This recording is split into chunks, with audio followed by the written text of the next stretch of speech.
AFN Sports Update with specialist Stan Kosmoski. Good evening, everyone. With the strongest field in tournament history this year, the Tournament Players Golf Championships getting underway today in Florida.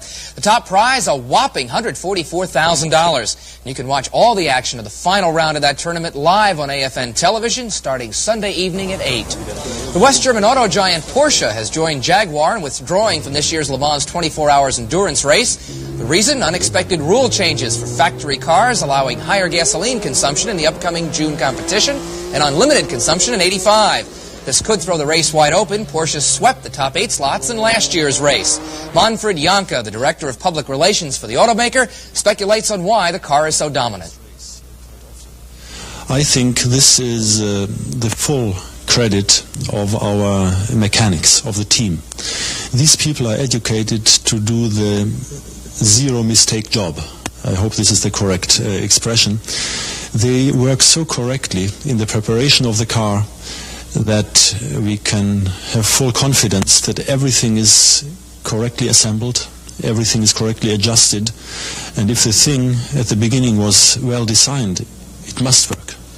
Baseball's right around the corner, and as part of the course, everyone's optimistic this time of the year. Even the Twins, who traded away their top power hitter to the Rangers.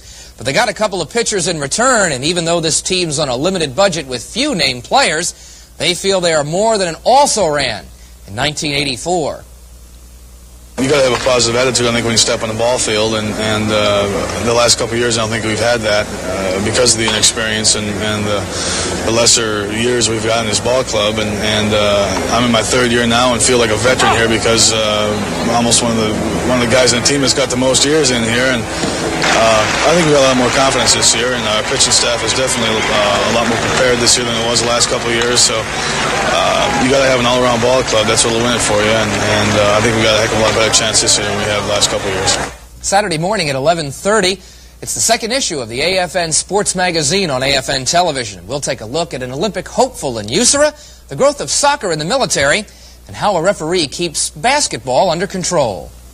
Well, I think I like to talk to the player a little bit, to tell him I'm in control of the game. I just try to talk to him a little bit and let him know what's going on out there, that I'm watching him, If it's calling fouls, call it pretty close like I always do.